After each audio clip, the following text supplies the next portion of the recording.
이르니라. 아멘. 오늘 말씀은 이제 어제의 말씀과 좀 이어서 기브온 사람들의 말씀이에요.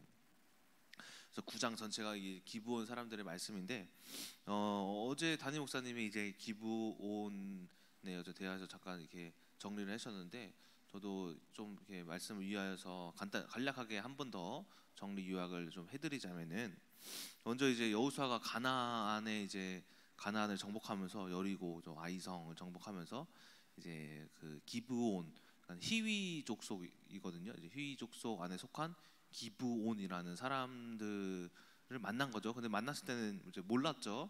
근데 이제 어떤 사람들이 이제 와서 보니까는 막 먼 곳에서 왔다 해가지고 어떻게 왔냐 하니까는 이제 당신들이 행한 일을 통하여서 우리가 조약을 맺으러 왔다 이렇게 이야기를 함으로써 그들과 결국에는 평화 조약을 이렇게 맺게 된 거죠. 근데 오늘 말씀을 보면은 사흘 후에 이제 여호수아가 치려고 하는 그 땅이 바로 그 히위족 속의 기브온 사람들이 속하는 그런 땅이었던 거예요. 그래서 보니까는 이 사람들이 먼 곳에서 온 게 아니라 이 땅의 사람들이 자기네들을 이제 속여서 조약을 맺게 한 것임을 오늘 말씀을 통해서 들통이 난 거죠. 어떻게 봤을 때. 그래서 결국에는 이 사람들과 맺은 조약도 있고 하니 이 사람들을 어찌 우리가 죽일 수가 없는 거야. 왜냐하면 하나님의 이름 앞에 조약을 맺었기 때문에. 그래서 결국에는 그들을 이제 살려주기로 이렇게 약속을 하면서 그들은 평생 여호와의 이제 제단에 이제 필요한 물을 깃거나 또 나무를 베며 나무를 공급해주는 어떻게 보면 종 아닌 종 이제 신분으로 평생을 살아가게 되었다라는 것이 오늘의 말씀입니다. 그런데 이제 9장 14절, 이제 어제의 말씀이죠. 보면은 이제 여호수아가 이 조약을 맺은 일에 대하여서 그가 한 일이 여호와께 묻지 않고 어떻게 할지를 정했다라는 거예요. 여호와께 묻지 않고. 근데 이 사건들을 봤을 때 과연 이 조약이 옳은 것일까요? 아니면은 옳지 않은 것일까요? 어떻게 생각하십니까? 여호와한테 묻지 않고 조약을 맺었는데 이렇게 정리해 볼 수가 있다라는 거죠. 옳지 않지만 그것 또한 옳게 하셨다라는 거예요. 하나님께서. 그러니까 우리가 세상을 살아가면서 옳지 않은 일들이 너무나도 많잖아요, 그렇죠? 이 여호수아에서 이야기하고자 하는 이 기본 사건은 옳지 않았지만 하나님께서 말씀하신 것에 여호수아가 결국 명령을 지키지 않고 조약을 맺어서 이들을 죽이지도 못하는 그런 상황에 놓여 있지만 그것조차 하나님께서 옳게 만드셨다라는 거예요. 그래서 여러분들이 이제 성경의 역사, 이스라엘의 역사를 좀 아시는 분들은 기브온이 이제 기브온 땅과 사람들에 대해서 성경에서 많이 이야기를 하는데, 예를 들어서 하나님이 어떻게 이제 기브온을 쓰시느냐, 이 옳지 않았던 사람들을 어떻게 옳게 쓰시느냐, 10장만 봐도 여호수아가 태양이 멈추는 사건 있죠. 이 사건이 기브온을 통하여서 일어나요. 왜냐하면 기브온이 이제 가나안의 큰 족속에 그 안에 히위족 속에 또 그 안에 이제 기브온 이제 사람들인 거예요. 땅 사람들의 기브온이라는 땅의 사람들이 배신한 것을 알고 주변에 있는 사람들이 10장을 보시면은 이제 5 왕이 기브온을 치러 옵니다. 그래서 전쟁을 하려고, 너희들 우리 배신했냐 하면서 딱 와요. 근데 그때 기브온이 여호수아에게 이스라엘에게 도움을 요청을 해요. 그래서 그때 전쟁에서 어쨌든 기브온 사람들을 그냥 죽게 내버려둘 수는 없잖아요. 조약을 맺었으니까 그걸 지키기 위하여서 전쟁을 벌이는데, 그때 태양이 멈추는 사건이 등장합니다. 10장 12절에 태양아 기브온 위에 멈추어라 이런 말씀이 등장해요. 달도 아얄론 골짜기에 그러할지니라 하면서 기브온 덕분에 하나님의 큰 능력을 여기서 체험을 하게 되는 역사가 일어나게 되는 거예요. 그러니까 결국에는 그들의 계획에 없던 일, 우리도 마찬가지죠. 우리들의 계획에 없던 문제와 사건들이 하나님이 함께 하셨을 때에 하나님이 나타나는 역사가 되었음을 여기서 이야기하고 있다라는 거예요. 그 외에도 사울이 기브온 족속을 이렇게 이제 별로 안 좋아했어요. 그래서 좀 다 멸절시키려고 완전히 했는데, 그때의 하나님의 어떤 노하심이 다윗 왕 때까지 이어져요. 다윗 왕 이후에 3년간 하나님이 이 기브온 사람들의 너희들이 약속을 지키지 않았으므로 3년간의 기근을 주시거든요. 하나님이 보호하고 계심이 보여지는 거죠. 그리고 그뿐만이 아니라 기브온 산 위에 하나님의 번제당을 세워요. 그리고 솔로몬이 이 기브온 그 번제당에서 이제 산당에서 일천 번제를 하면서 거기서 하나님이 솔로몬에게 지혜를 주시거든요. 그리고 나중에 바벨론 포로가 된 이후에 제 3의 성전 수룹바벨 성전 있죠.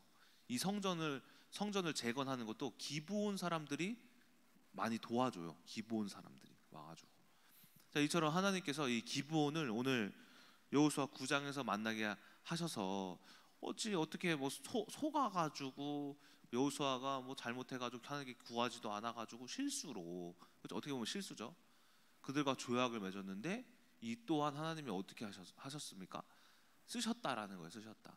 우리가 문제가 있고 어떤 실수로 인하여서 어떤 일이 벌어졌는데 이 또한 하나님 안에 있으면 어떻게 된다? 바로 하나님이 그 또한 쓰신다. 우리들의 축복의 자리로 쓰신다. 축복의 통로로 하나님이 쓰신다라는 겁니다. 자, 근데 여기서 그들이 어찌하여 쓰임 받았냐라는 것을 오늘 본문의 9장 24절의 말씀을 통하여서 한번 볼 수가 있다라는 거예요. 그들이 어떤 마음으로 그냥 이거 우리가 죽을까봐 그냥 도망쳐 온 것인가 보니까 24절 말씀을 다시 한번 읽어보도록 하겠습니다. 그러니까 여호수아가 물어보는 거예요. 너희들이 왜 그렇게 왔냐고 속였냐 하는데 24절이 그 대답이에요. 기브온 사람들의. 여호수아에게 대답하여 이르되 당신의 하나님 여호와께서, 하나님을 이야기하고 있는 거죠. 그의 종 모세에게 명령하사 이 땅을 다 당신들에게 주고 이 땅의 모든 주민을 당신들 앞에 멸하라 하신 것이 당신들의 종들에게, 우리들에게 들렸다라는 거죠. 분명히 들림으로 당신들로 말미암아 우리의 목숨을 잃을까 심히 두려워하여 이같이 하였나이다. 즉 하나님이 하시고자 하는 일들을, 그가 하나님의 존재를 모르지만 그 하나님을 믿었다라는 거예요. 그리고 그 하나님을 두려워했다라는 거예요. 이 중심이 그들 앞에서 하나님이 보시기에 의로웠다라고 볼 수가 있다라는 거예요. 그러니까 우리가 어떤 마음을 가져야 하냐면은 기브온과 같이 이것이 거짓됨, 어떤 사악함이라고 볼 수 있겠지만 그들은 살고자 하는 마음의 하나님을 알게 된 거죠. 그렇죠? 우리가 어떤 수많은 문제 앞에서 이 기브온과 같은 마음이 우리를 구원한다라는 거예요. 하나님 앞에서 내가 살고자, 하나님을 두려워하고자, 하나님이 우리를 지켜주시고자 하는 이 하나님을 경외하는 마음을 통하여서 우리가 잘못된 것들을 하나님께서 이 마음이 있을 때 고치시고, 또 우리의 문제들을 하나님이 틀렸다라는 것을 하나님께서 올바르게 바꾸어 주신다라는 겁니다. 그래서 오늘 여러분들께 드리고 싶은 말씀은 우리가 하나님을 두려워하자라는 말씀이에요. 인간에게는 이제 두려움이라는 감정이 이제 있죠. 저도 살면서 지금은 좀 나이가 있다 보니까 그렇게 크게 두려운 게 없는데, 예전에는 가장 두려웠던 두 가지 존재가 있었어요. 하나가 아버지. 아버지한테 진짜 많이 맞았어요. 저는 담임선생님 죄송하지만 정말 많이 맞았어요. 자고 있다가 이제 아침마다 가정 예배 드렸는데 제가 맨날 밤새서 막 PC방 하고 오다 보니까 아침에 못 일어나면은 아버지가 바로 찼어요. 축구공 차듯이 이 새끼야 일어나고 했지 하면서 막 맞고. 예. 그리고 또 뭐가 두려웠냐면은 강아지. 제가 초등학교 때 자전거를 타고 가다가 이제 그 당시 정왕동에 살았는데 그때는 정왕동에 고물상이 엄청 많았거든요. 근데 왜 고물상마다 개를 키우는지 모르겠어요. 개가 한 마리가 어디서 튀어나왔는데 어떤 고물상에서 저를 한 2분 3분인가 막 쫓아왔어요. 온 동네를 막 이렇게 막 휘젓고 다니면서 막 도망가는데 한 번 넘어지면 저 끔짝 나는 거 아니에요, 그렇죠? 물려갖고 죽을 수도 있고. 그때 이후로 강아지가 그렇게 무서워요. 지금은 괜찮은데 그때 항상 이 강아지 때문에, 강아지만 보면은 막 가던 길도 막 개소리가 들리면은 못 가고, 막 그랬었단 말이에요. 이런 두려움이 있단 말이에요. 근데 우리 이런 인간의 두려움은 어떤 두려움이냐면은 도망가는 두려움이에요. 그렇죠? 인간의 두려움은, 육신적인 두려움은 도망가는 두려움이죠. 근데 여기서 이야기하는 이 기브온의 두려움은 도망가지 않는 두려움이었던 거죠. 오히려 뭐 한 거예요? 그 초월적인 존재이신 그 하나님, 그렇죠? 모세, 애굽을 이기신 그 하나님, 그렇죠? 가나안을 또 정복하실, 아직 정복도 다 안 됐어요. 근데 그 하실 하나님의 영적인 두려움을 그들이 체험한 거예요. 그게 뭐냐면은 하나님에 대한 이 영적인 신적인 두려움 있죠. 이 두려움은 이끌려 가요. 그러니까는 우리가 그 두려움을, 하나님을 무서워 도망가야겠다라는 두려움이 아니라, 하나님 두렵습니다. 왜? 내가 하나님을 떠나 죽을까 두렵습니다 라는 이런 영적인 두려움, 오히려 그래서 하나님 안에 더 거하게 만드는 그 두려움이 바로 이제 오늘 말씀드리고 싶은 이 영적인 두려움이다라고 하는 거예요. 그래서 이제 고대에 히랍인들이 있어요. 히랍 사람들이 신적인 두려움에 대해서 딱 명명하는데 뭐라고 하냐면은 세바스토스다라고 해요. 세바스토스. 이건 오로지 엄청 센 왕도 아니고 막 큰 사자, 어떤 신화에 나오는 전설적인 뭐 용 이런 것에 대한 두려움이 아니라 오로지 신에 대한 두려움을 대한 호칭을 세바스토스라고 하는, 세바스토스. 이것이 바로 영적인 두려움이고, 두렵지만 그 신에게 매달릴 수밖에 없는 나의 피조물적 감정, 이것을 느끼는 두려움이 이제 세바스토스, 영적 두려움이다라는 거예요. 그것을 우리가 이제 지금의 말로 뭐라고 합니까? 경외함이다라고 이야기를 할 수가 있다라는 거예요. 그래서 우리가 어떤 일이든 기브온과 같이 두려움이 임했을 때에, 문제가 찾아왔을 때에 하나님을 경외함, 세바스토스 하면서 우리가 이제 하나님께 모든 것들을 인도받아야 하는데, 그 인도받으려면은 이 두려움이란 요소가 어떤 특징을 가지고 있는지 알아야 한다라는 거죠. 그래서 오늘은 그 두려움의 세 가지 요소를 말씀드리면서 우리가 어떤 문제가 찾아왔을 때 이 세 가지 요소가 있음을 여러분들이 기억하셔서 그것이 도망가는 두려움이 아닌 영적인 두려움으로 변화시키는 이 요소에 대해서 말씀을 드리고자 합니다. 첫 번째가 뭐냐면은 압도성입니다. 압도성. 두려움에 있어서 우리가 왜 두려움을 느끼냐면 우리가 이기지 못하니까 도망가거나 회피하는 거예요. 근데 그것을 우리가 그 문제 앞에서 하나님의 어떤 압도성을 느끼는, 압도성. 압도성이란 뭡니까? 예를 들어서 여러분들이 축구 좋아하시나요? 축구를 보시면은 센 팀이랑 약한 팀 이렇게 딱 축구를 딱 붙으면은 센 팀이 이제 해설자도 압도적으로 뭐 어디 토트넘이 뭐 맨시티가 센 팀 있죠. 이기고 있습니다. 뭐 첼시가 이기고 있습니다. 바르셀로나가 압도적으로 우위를 가지고 있습니다.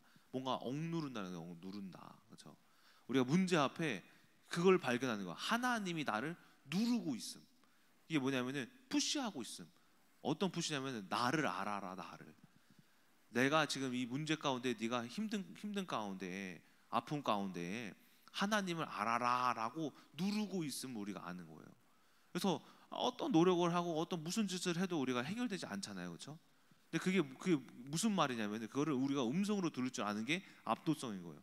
하나님이 하나님, 이스라엘의 하나님 예수 그리스도라는 것을 알기를 원하시기 때문에 우리를 누르고 계시다라고 볼 수가 있다는 거예요. 그 압도성을 여러분들이 문제 앞에서 느끼시는 거예요. 이번에 대방 노블랜드 분양 전환 이 사건으로 이제 대방 사시는 분들이 많이 바쁘시죠, 그렇죠? 저도 대방 사는데 제가 대방을 이제 구매를 이제 매매 전화를 하는데 저는 연봉이 살 수 없어요. 일단 살 수 없고, 그리고 처음에 분양 전화했을 때 그냥 은행을 끼고 돌아서 그냥 아무나 다 대출을 해줬어요. 일단 해서 분양 전화를 해야 되는데 어쨌든 결혼을 해서 지금 그런 시기가 와서 하려고 하는데 문제가 하나가 뭐냐면요. 이제 신생아 특례라든가 신혼부부 자금 대출은 나와요. 디딤돌은. 근데 나머지 그게 80%만 나오잖아요. 3억 3천 나왔는데 저희 집이 그 중에 80%가 7,600, 7,500 정도 돼요. 근데 제가 그거를 받을 수 있는 20%를 준비할 수 있는 능력이 없어요. 그래서 제가 분양 전화할 때 엄청 고민했어요. 이거를 어떻게 해야 되지? 정왕동으로 이사 가야 되나? 정왕동 아파트도 또 신혼부부 받으면 또 20% 준비해야 되는데 거기도 어차피 또 준비해야 되고 도대체 이거를 어떻게 살아는 건지 모르겠는 거예요. 근데 거기에 제가 불평불만 엄청 많이 했어요. 아, 왜 여기 하필 여기 와가지고 좀 이것도 여기 좀 비싼데 그냥 정왕동에서 살 걸 그랬나? 막 이렇게. 그런데 제가 여기서 불평불만 한다라는 것은 뭐예요? 내 육신으로 말미암아 하나님을 모르고 있다라는 거죠. 근데 거기서 뭘 찾았냐면은 항상 하나님은 문제 앞에서 나타나시지. 어떻게 해야 될까? 어떻게 해야 될까?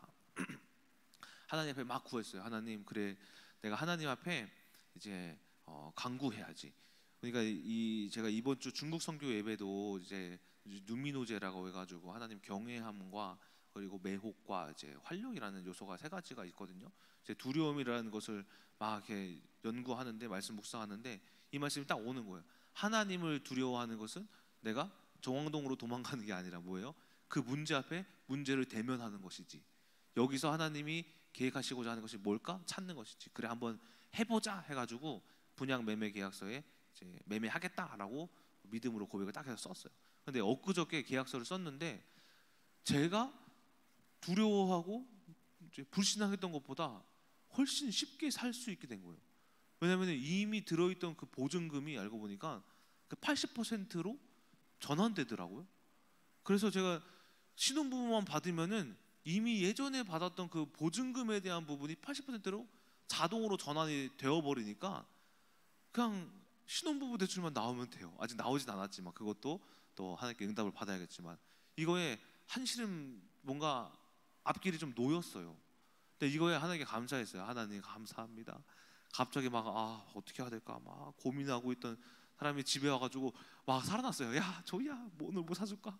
킨더조이 사줄까? 아니 킨더조이 좋아하거든요. 초콜릿 막 사주고 여보 뭐 먹고 싶어? 치킨 먹고 싶어? 치킨 이렇게 사주고. 그 안에 뭘 찾으냐면 두려움 앞에 하나님이 너에게 계획한 게 뭐냐 이걸 찾은 거예요. 그러면서 제가 믿음으로써 앞으로 나아간 거예요. 도망가지 않고. 근데 그 두려움이 무서워서 하나님 집 못 사요 하는 두려움으로 도망간 게 아니라 하나님이 하실 일이 하나님 저는 하지 못해요 라는 하나님께 경외를 드리는 그 경외함의 두려움이 저에게 하나님께서 어떻게 하실지에 대한 이 문제를 대면하게 만드는 능력을 주셨다라는 거예요. 힘을 주셨다라는 거예요. 이게 첫 번째 요소, 압도하고 있다라는 거예요. 나를 찾아라. 문제 앞에 이동진아 나를 찾아야 돼. 우리 정호 선생님 나를 찾아야 돼. 하나님 찾아야 돼. 라는 하나님의 음성을 가서 들어야 한다라는 겁니다. 자, 결국에는 우리가 하나님이 말씀하시는 것은 문제에 복종해라. 압도당함에 복종해라라는 거지.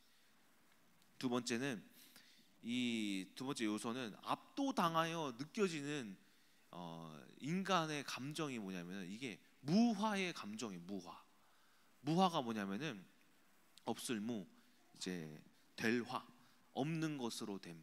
그러니까 내가 없는 것으로 돼요. 그러니까 제가 지금 이 대박 너블랜드 사건에 제가 20% 어떻게 준비해 보려고 뭐 하려고 막 고민 엄청 많이 했죠. 근데 제 생각이 어떻게 됐어요? 없는 것으로 됐어요. 그냥 해결됐어요. 제가 이거 봤을 때 항상 모든 문제는 나의 생각과 마음을 없애야 돼요. 이게 무화성의 요소. 두려움 앞에 나를 하나님 근데 제가 이렇게 적어도 그래도 좀 돈은 있어야 되는 거 아닌가요? 제가 뭐 이렇게 되어줘야 되는 건 아닌가요? 아니 근데 이거 못 사는 거 아닌가요? 라는 인간적인 이 생각은 결코 하나님을 두려워하는 마음으로 나아갈 수가 없죠.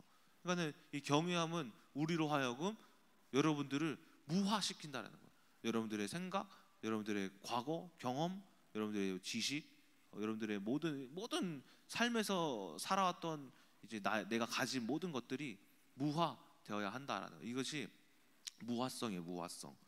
이 기브온 사람들이 일평생 살았던 그 기브온 땅을 뭐 한 거예요? 버린 거죠, 그렇죠? 그들이 뭐 한 거예요? 자신 스스로의 존재를 버리고 여호와께 속하게 자기들을 무화시킨 거예요. 무화. 이것이 기브온 사람들을 살린 거예요. 오늘 말씀에 이처럼 우리가 가지고 있는 생각들을 무화시켰을 때 하나님이 그때 우리를 살려요. 그래서 나중에 들키고서 하는 말이 뭐라고 합니까? 당신들의 뜻대로 하소서, 뭐 죽이든지 말든지 하소서라고 고백하는 거예요. 25절의 말씀에 당신의 뜻대로 하소서. 그러니까 이처럼 우리의 하나님의 경외 앞에 압도성을 느끼면 내가 이거 그래도 이건 아닌 것 같은데요가 아니라 알겠습니다. 저는 없는 걸로 하겠습니다라고 이 피조물적인 감정, 무화성을 우리가 드러내시는 여러분들이 되셔야 한다라는 거예요. 저도 이번에 이 무화성에 대해서 다시 한번 깨달은 게 대박 노블랜드와 뿐만이 아니라 말씀을 준비하면서 지난 이전에 제가 이제 무식하다 사건 아세요? 무식하다 사건. 제가 이제 사야가 어느 날 이제 막 어리잖아요. 근데 막 요즘에 엄청 막 엎치락 뒤치락 막 하는데 이불이 막 이렇게 걸려가지고 숨을 못 쉬는 소리가 나는 거예요. 막 이렇게. 그래서 이불을 확 찢게 제꼈는데 민정사모가 이제 그 상황을 못 본 건지 제가 이불을 너무 세게 제껴가지고 이제 이불이 확 하고 제꼈어. 저보고 하는 말이 왜 이렇게 무식하게 제껴? 근데 그게 너무 기분이 나쁜 거예요. 왜냐면 제가 세상에서 제일 싫어하는 말이 뭐냐면은 무식하다예요. 왜냐면은 무식한 걸 알아서 무식하다는 말이 싫어요. 저도 그냥 뭐만 하면은 다 힘으로 하는 거 알거든요. 근데 저도 머리가 안 되니까는 어쩔 수 없이 저도 모르게 막 힘으로 하는 게 저도 싫어요.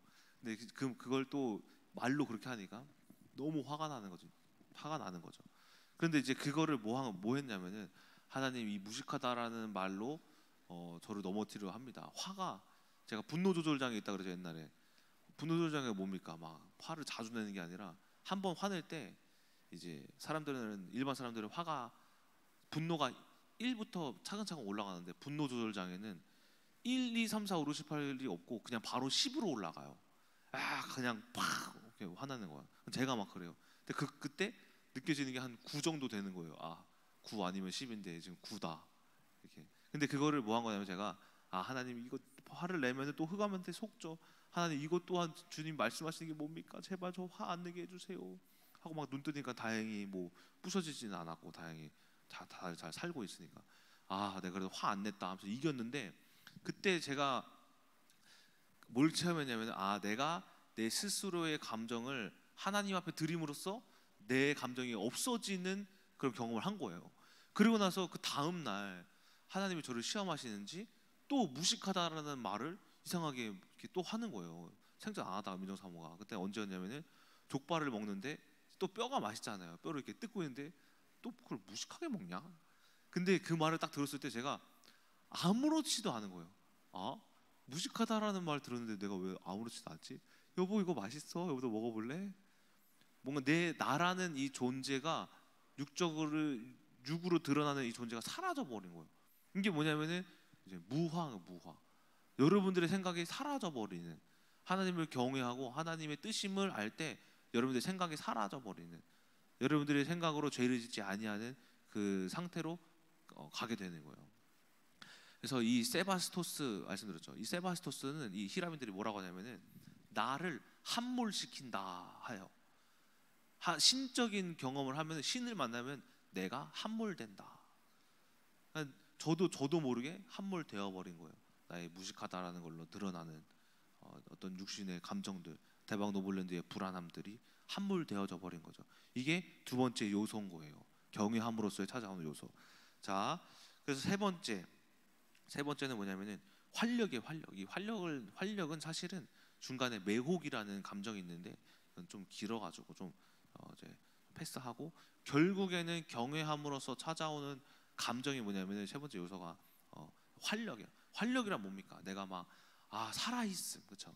내가 어떤 생동감 있음, 뭔가 어떤 이제 뭐 힘이 느껴짐, 뭔가 해야 할 일들이 나에게 뭐 있는 거예요. 우리가 문제가 왔을 때 어떻습니까? 막 축 처지죠. 어떻게 해야 될까? 무기력하잖아요. 힘이 없고.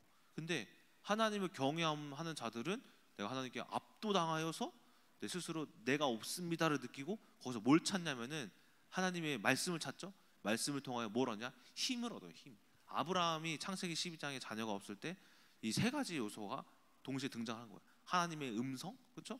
그리고 내 무화, 내가 자기는 아무것도 할 수 없음을 느끼고, 그리고 그때 하나님이 너를 창득케 하리라 라는 말씀을 통해서 활력, 그리고 하나님이 남방으로 계속 내려가라고 말씀하시죠. 뭘 해야 될지를 안 거예요. 말씀을 통하여서. 결국에는 우리가 경외할 때 마지막으로 찾아오는 게 힘이에요. 힘, 능력, 살아갈 만한 어떤 생명 있는 생각이라든가 해석이라든가. 그래서 여러분들이 이 활력까지 얻으면은 뭐가 보여지기 시작하냐면은 문제 안에서의 하나님의 뜻. 여러분들이 가정에 이제 부부싸움 많이 하시죠. 남편을 봤을 때 아유 저 쓸모없는 인간이 아니라 와 쓸모 있는 인간. 아내를 봤을 때 왜 이렇게 나렇게 단소리하고 짜증나는 인간이야가 아니라 짜증이 안 나고 오히려 나를 깨워주는 아내. 자녀를 통해서 내가 또 자녀가 막 이제 우리가 생각하기에 막 뭐 이상한 짓을 많이 하잖아요. 아 이상한 짓을 왜 자꾸 하는 거야? 이게 틀렸는데가 아니라 틀린 것이 아니라 하나님이 그들을 키우시는, 하나님께서 양육하시는 그 모습들이 보여지기 시작하는 것이 뭐냐면은 활력인 거예요. 결국 활력. 결국엔 경외함이 나를 하나님 그 안에 생명이 있다라는 것은 뭐 환경이 막 변하고 무슨 뭐 돈이 하늘에서 뚝 떨어지고 막 열매가 땅에서 막 나오고 우리가 그래서 사는 것이 아니라 생각과 마음 속에 하나님이 우리에게 활력을 주셔서 우리가 살아나는 거예요. 그게 하나님의 활력성이다라는 겁니다. 자, 이처럼 결론입니다. 우리가 오늘 말씀을 통해서 기브온이 어떻게 살아났느냐? 바로 이 경외함으로 살아났다. 모세가 애굽의 그 큰 센 애굽을 강대국을 이기고 나왔어? 그리고 이 가나안 큰 땅을 또 차지하게 하고 있어? 와, 좀 무섭다. 압도당했죠. 그리고 뭐 한 거예요? 우리 기브온은 이제 죽을 거야. 우리는 내려놓고 저들에게 찾아가서 우리의 살 방법을 찾자. 무화성 버렸죠. 그리고 그들 안에서 어쨌든 속였지만 속임에도 불구하고 그들이 뭘 찾았어요? 멸망당하지 않았어요. 다른 가나안 족속들은 전부 다 멸절했지만은 이 기브온은 마지막까지 살아남은 것이 이스라엘과 함께 살았던 것이 기브온 가나안 사람들인 거예요. 그들이 그 하나님을 경외함이 결국엔 생명 얻는, 실제적인 삶에서도 생명을 얻는 그런 이제 감정이 되었다. 그래서 저처럼 우리가 2025년 어떤 문제가 찾아오더라도 여러분들이 이 기브온과 같은, 하나님을 또 속이면 안 되겠지만은 어쨌든 어떻게 해서든 살고자 하는 이 욕망이 하나님께 경외함이 되어서 2025년 어떤 문제가 찾아와도 그 안에서 결론적인 이제 활력을 얻는 여러분 되시기를 주님의 이름으로 소망합니다. 기도하고 마치겠습니다. 사랑의 하나님, 감사와 영광을 돌립니다. 오늘 기브온의 말씀을 통하여서 우리가 하나님이 나를 압도하시고 나는 없는 것으로 내가 함몰되어지고 무화성을 가지고 결국에는 이로써 하나님의 생각으로 말씀으로 나에게 활력 주시는, 생기 주시는, 생명 주시는 하나님을 배웠습니다. 2025년 어떤 문제가 찾아오더라도 우리가 그 안에서 하나님을 경외함으로써 결국엔 모든 문제 가운데, 관계 가운데에 우리가 생명 얻는 큰나무교회 모든 성도님들 될 수 있도록 주님이 함께하여 주시옵소서. 살아계신 예수 그리스도의 이름으로 기도드렸습니다. 아멘.